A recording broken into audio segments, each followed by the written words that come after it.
Hello, xin chào tất cả mọi người đã quay trở lại với kênh Ngày May Mặc của mình nha. Thì mình chỉ là một thợ sửa máy may của bắp thôi các bạn. Thì như mình có nhận được một số cái yêu cầu của tất cả anh chị em là kêu mình hướng dẫn một cái video để hướng dẫn mọi người cách để mình chỉnh cái cuốn bèo nè, hoặc là gọi là chỉnh cho nó nhúng lại á, nó nhúng vải để mình may cái đường trang trí trên vải ha, nó nhúng như thế này. Thì hôm nay mình cũng đã có chuẩn bị một số cái chân vịt. Đây là những cái chân vịt để chạy nhúng bèo nè, hay là chạy nhúng đó mọi người. Thì mình sẽ hướng dẫn mọi người cách lắp chân vịt và chỉnh chân vịt như thế nào để cho nó nhúng nhiều hoặc là nó nhúng ít, để chuẩn theo cái thông số mà mình muốn nó nhúng nhiều hay là nó nhúng ít thì tùy vào mình chỉnh ha. Thì bây giờ mình sẽ bắt đầu vào video để hướng dẫn chi tiết cho tất cả anh chị em. Ok, thì đầu tiên là khi mà anh chị em mà muốn cái đoạn vải của mình á, nó rút lại, nó nhúng bèo như thế này, để anh chị em may những cái đoạn vải trang trí hay là thời trang, thì trước tiên mình sẽ giới thiệu hai cái chân vịt nhúng cho tất cả anh chị em biết ha. Thì ở đây mình có hai cái chân vịt nhúng, nó gọi là chân vịt nhúng bèo và nha. Thì ở bên đây tay phải của mình, thì bên đây là cái chân vịt nhúng. Thì ở đây đều là hai cái chân vịt nhúng hết, anh chị em xài loại nào cũng được. Thì mình giới thiệu cả hai cho anh chị em có thể lựa chọn và mình xài. Thì ở bên tay phải mình là một cái chân vịt nhúng, nó có cái con ốc ở phía sau nè. Thì anh chị em dặn vào xả ra nè, thì nó cũng giống như cái chân vịt thường thôi, nhưng mà khác biệt là nó có cái ốc ở đằng sau, để nó khi mình dặn con ốc vào á, thì cái mũi chân vịt nè nó sẽ chìa xuống phía trước như vậy nè. Khi mà anh chị em gắn chân vịt xuống thì nó sẽ hở cái đoạn ở phía sau lên. Còn nếu mà anh chị em xả con ốc này ra á, thì chân vịt mình nó sẽ hạ xuống bằng với cái bàn lừa ha. Thì mình càng dặn vô sâu á, thì nó càng nhúng nhiều đó. Bây giờ mình sẽ hướng dẫn anh chị em chỉnh cái chân vịt này trước. Khi mà anh chị em mà gắn cái chân vịt này vô á, thì anh chị em dặn càng sâu, thì cái độ chuối nó càng sâu, thì nó làm cho vải mình nó càng nhúng nhiều ha, nó càng nhúng rút lại nhiều ha. Rồi cái chân vịt tiếp theo, thì cái chân vịt bên đây thì cái cách chỉnh của nhúng nhiều nhúng ít nó nằm ở cái con ốc này nha mọi người. Thì bây giờ mình sẽ tháo ra để mình hướng dẫn anh chị em cách để mình chỉnh cho cái chân vịt này nó nhúng nhiều hoặc nó nhúng ít. Đây nó có còn một con ốc ha. Rồi thì khi mà bây giờ là mình rút ra được nè, hoặc là anh chị em có thể đẩy vô, thì có nghĩa là khi mà anh chị em đẩy nó vô sâu á thì nó sẽ nhúng ít, mà anh chị em lại kéo nó xa ra ngoài á, thì cái khoảng hở này nè ở trong đây nó sẽ đụng bàn lừa, nó sẽ kéo bàn lừa, nó sẽ kéo nó, thì nó làm cho nhúng nhiều. Còn nếu mà anh chị em đẩy gần vô á, thì nó sẽ nhúng ít lại, anh chị em kéo xa ra thì nó sẽ nhúng nhiều ha. Rồi khi mà anh chị em bây giờ mình sẽ siết con ốc này lại, để và mình sẽ hướng dẫn anh chị em cách để mình chỉnh cho nó nhúng nhiều nhúng ít, nó theo ý muốn của mình ha. Ví dụ như mình có một miếng vải như thế này 20 phân, mình muốn nhúng cho nó lại còn 15 phân thôi là nó nhúng ít, còn hoặc là mình muốn chỉnh cho nó nhúng nhiều lại, nó nhúng lại rất là nhiều luôn, thì mà mình sẽ hướng dẫn mọi người cách để mình lắp vào và mình chỉnh nó như thế nào để cho nó nhúng đẹp và nó nhúng đều ha, và nó nhúng nhiều hoặc là nó nhúng ít theo ý muốn của mình. Rồi thì bây giờ mình sẽ bắt đầu mình lắp cái chân vịt vào. Thì đầu tiên mình sẽ lắp cái chân vịt này đi, chân vịt nhúng bên đây trước, mình sẽ hướng dẫn mọi người. Thì nè anh chị em thấy không, thì cái đoạn ở phía sau này nó sẽ cao hơn, thì khi mà bàn lừa mình nó chạy nó sẽ làm nhúng ha. Rồi bây giờ mình sẽ gắn cái chân vịt này vào trước để mình hướng dẫn anh chị em cách chỉnh. Rồi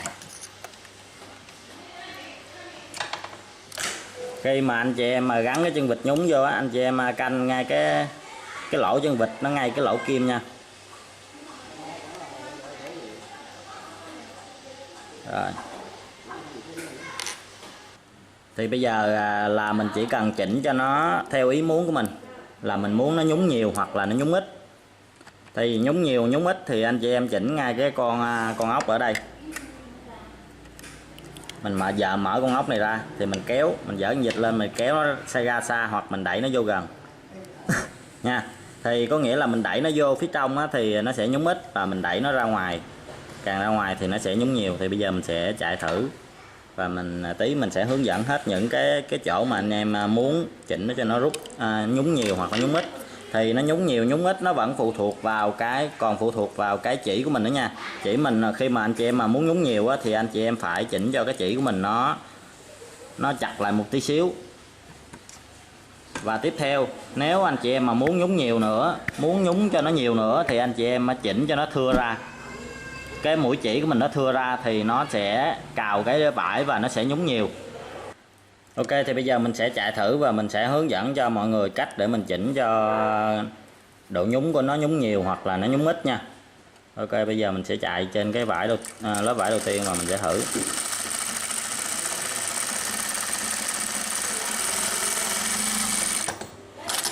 Rồi, đây.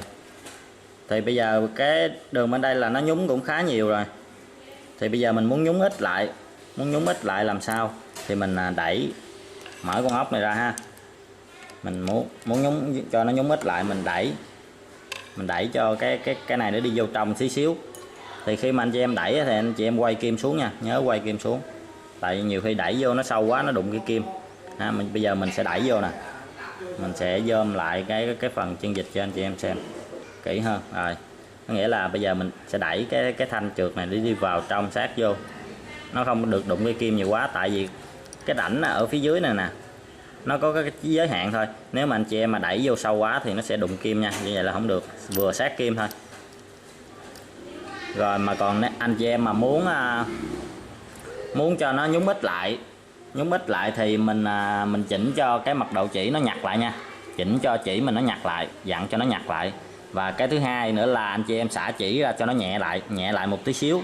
Còn nếu mà anh chị em mà muốn mà chỉnh cho nó nhúng nhiều hơn nữa thì mình chỉnh cho cái chỉ mình nó chặt vào, nó sẽ rút cái chỉ mình nó chặt vào, nó sẽ rút cái vải mình nhiều hơn.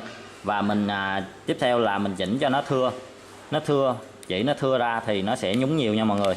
Rồi bây giờ mình sẽ tiếp tục mình chỉnh cho nó, bây giờ là nó nhúng hơi nhiều thì bây giờ mình sẽ chỉnh cho nó nhúng ít lại, hoặc là một tí nữa mình sẽ hướng dẫn chỉnh nhiều hơn, chỉnh nó rút nhiều, nhúng nhiều hơn cái vải này luôn. Thì bây giờ mình đang chỉnh cho nó nhúng ít lại thì mình sẽ đẩy cái này sát vô. Thì bây giờ mình sẽ dặn con ốc này lại nha, dặn con ốc này lại. Rồi. Thì bây giờ cái mỏ chân vịt này mình đã vô sâu rồi. Thì tiếp theo là mình muốn cho nó nhúng ít lại thì mình nhặt nó lại tí xíu ha. Rồi thì bây giờ mình sẽ chạy thử trên cái đoạn bên đây thì mình đã chạy rồi. Thì bây giờ mình sẽ chạy đoạn bên đây cho anh chị em xem nha.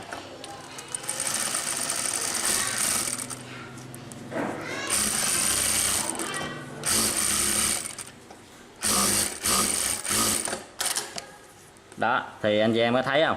Có nghĩa là bây giờ nè, cái đoạn bên đây nó sẽ nhúng rất là ít. Thì là do mình chỉnh cái chân vịt ha. Mình chỉnh cái chân vịt này thì bên đây nó chỉ nhúng nhăn tí xíu thôi. Còn cái bên đây thì nó nhúng nhiều nè. Thì như vậy đó, anh chị em muốn nhúng nhiều nhúng ít thì mình thường là mình chỉnh ở cái chỗ này. Và cái tiếp theo, khi mà nhiều khi á chỉ của anh chị em á, mà nó lỏng quá nó cũng không có nhúng được đâu nha. Chỉ của mình nó phải có một cái độ chặt nhất định để nó khi mà anh chị em mà muốn nhúng nhiều nè, nhúng nhiều như vậy thì chỉ của mình buộc là phải chặt một tí xíu. Còn nếu mà lỏng quá thì nó sẽ không có nhúng được, chỉ mình nó không có rút lên á, thì nó sẽ không có rút được cái sợi chỉ mình lên, nó sẽ không nhúng được đó. Và tiếp theo mà khi mà anh chị em muốn nhúng nhiều hơn nữa, ví dụ như bây giờ mình đã chỉnh cho cái này nó đi ra hết rồi, có nghĩa là bây giờ mình chỉnh cho cái chân vịt nè. Bây giờ mình sẽ chỉnh cái chân vịt cho nó đi ra hết cỡ, nhưng mà nó vẫn chưa nhúng nhiều như anh chị em mong muốn, nó chưa có đủ thông số ha. Thì bây giờ mình sẽ chỉnh như thế nào, mình sẽ lắp lại nè. Thì bây giờ mình đưa cái mỏ chân vịt nó đi ra ngoài đây là nó hết cỡ rồi đúng không? Thì bây giờ mình sẽ nhúng trên lớp vải này cho anh chị em xem, coi cái độ nhúng của nó có nhúng nhiều chưa và nó có đạt yêu cầu của anh chị em chưa. Ví dụ như bây giờ là miếng vải này 20 phân thì anh chị em muốn nhúng lại chỉ còn là 10 phân thôi đó, thì anh chị em phải chỉnh máy. Không những chỉnh ở đây mà anh chị em còn phải chỉnh chỉ, siết chỉ. Khi mà anh chị em mà muốn cho nó nhúng nhiều, cực nhiều luôn á, thì anh chị em phải chỉnh ở đây, ở mỏ chân vịt, và anh chị em phải chỉnh chỉ. Và tiếp theo là mình sẽ xả cho cái này cho nó chạy thưa ra, cho cái mũi chỉ, mật độ mũi chỉ mình chạy thưa ra nha. Rồi thì bây giờ mình sẽ nhúng coi nó nhúng nhiều chưa đó.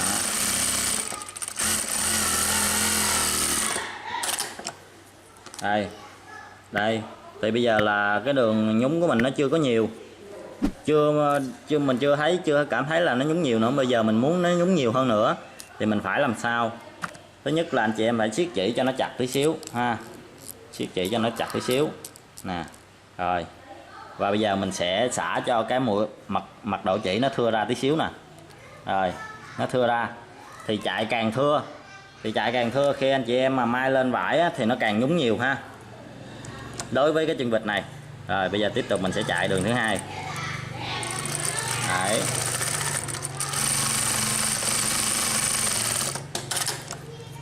Đó, bây giờ là anh chị em thấy nó nhúng nhiều hơn cái đoạn bên dưới nè.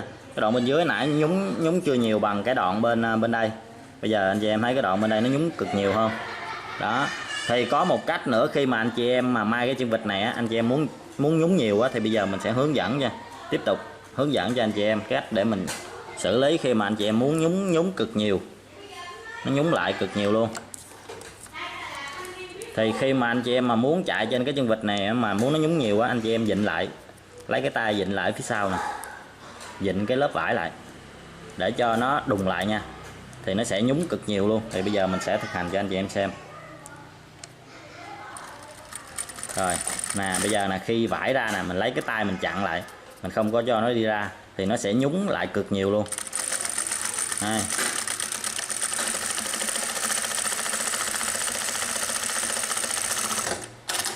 Đây. Đó. Nhúng lại cực nhiều luôn nè mọi người thấy không? Đó. Anh chị em có thể dùng cái tay nè mình chặn nhẹ lại để cho nó cái độ nhúng của nó được nhiều như mong muốn của mình ha. Thì tiếp theo mình sẽ hướng dẫn trên cái chân vịt này cho anh chị em. Chân vịt ở có phía sau có con ốc nè, thì nó cũng tương đối y như vậy thôi. Nó cũng giống như cái chân vịt này thôi, nhưng mà cái khác cái cách chỉnh của ngay cái chân vịt thôi. Rồi thì bây giờ mình đã lắp cái chân vịt xong nè, thì cái chân vịt này ở đằng sau nó có một cái con ốc để mình dặn. Thì mình dặn vô á, thì nó càng nhúng nhiều, mình xả ra thì nó càng nhúng ít nha anh chị em ha. Thì bây giờ mình sẽ dặn vô, dặn cho nó sát vô. Rồi sát hết cỡ rồi. Cái chân vịt này nó hạn chế hơn cái chân vịt kia. Thì bây giờ mình sẽ nhúng thử trên cái chân vịt này cho anh chị em xem nha. Đấy. Đây. Đó. Thì bây giờ mình sẽ nói nên dùng cái chân vịt này nha. Khi mà anh chị em muốn nhúng nhiều á, thì anh chị em nên sử dụng cái chân vịt này nè, nó sẽ giúp cho máy mình nó nhúng nhiều hơn. Còn mà cái này cái chân vịt này nó sẽ không nhúng đẹp bằng cái chân vịt này. Đó, cái nào cũng là nhúng thôi, nhưng mà cái chân vịt này á, nó sẽ nhúng đẹp hơn và nó sẽ nhúng nhiều hơn. Bây giờ mình sẽ cố gắng để mình chỉnh cho trên cái chân vịt này để cho nó nhúng nhiều hơn. Thì bây giờ mình sẽ siết chỉ lại, siết chỉ nặng hơn tí xíu và mình chỉnh nó thưa ra tí xíu nữa. Mình siết chỉ cho nó nặng lại tí xíu nè, cho nó rút nhiều hơn. Và mình sẽ chỉnh cái mặt độ chỉ cho nó thưa ra hết cỡ luôn rồi, thưa hết cỡ luôn rồi mà nó nhúng vẫn còn ít. Đấy, cái chân vịt này nó cũng hạn chế. Mình dặn hết cỡ vô rồi nhưng mà nó vẫn nhúng hơi bị ít. Thì mình muốn nó nhúng nhiều á, mình lấy cái tay nè mình chặn ở phía sau ha, mình chặn ở phía sau cho nó nhúng nhiều tí xíu nữa, cho vải nó bớt nó đùng lại á mọi người, để cho nó nhúng được nhiều hơn tí xíu. Đấy. Rồi đây nè, thì nó cũng nhúng khá đẹp rồi, khá nhiều. Đó, đấy là cách chỉnh để mình chỉnh cho vải của mình nó nhúng. Thì khi mà nó nhúng nhiều nhúng ít nó tùy vào cái loại vải đó nha anh chị em ha. Cái này là mình xài vải thun, còn nếu mà anh chị em mà xài vải mỏng nữa, càng mỏng thì nó càng dễ nhúng nhiều nữa, rất là nhúng. Đó, vải càng dày á, thì nó nhúng nó lại càng ít ha, tùy cái loại vải nữa, nó cũng sẽ trên chất liệu, tùy chất liệu vải nữa, nhúng nhiều nhúng ít nữa, nó nằm ở trên chất liệu vải nữa. Thì đó. Thì vừa rồi mình đã hướng dẫn tất cả anh chị em cái cách để mình chỉnh cái vải của mình nó nhúng lại, nhúng bèo ha, nhúng nhiều nhúng ít. Thì nếu anh chị em có những cái câu hỏi nào hoặc những cái thắc mắc nào thì hãy comment ở phía dưới video, hoặc có thể vào Facebook của mình nhắn tin cho mình thì mình sẽ cố gắng trả lời cho tất cả anh chị em một cách sớm nhất. Thì bây giờ mình xin kết thúc video ở đây, hẹn gặp lại mọi người ở những video tiếp theo. Bye bye.